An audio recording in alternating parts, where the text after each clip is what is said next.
So we are on tip number 2 of 5 tips to prepare for hip replacement surgery.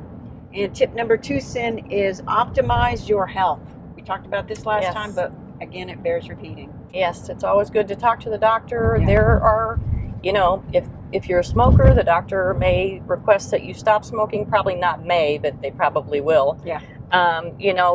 Sometimes they may ask that you have to lose a little bit of weight before you have a joint surgery. You don't want to replace a bad joint and then overstress it. Especially and weight can do that. So they may ask you to lose some weight. They may want you to do some prehab. Some prior to rehab. Yeah. Prehab. So for some strengthening. And just get the joint or get the muscles around the joint as strong as you can. Yeah, and we touched on this in the last one on the knee replacement surgery too, Sin, about smoking. And, and it affects a person's skin integrity.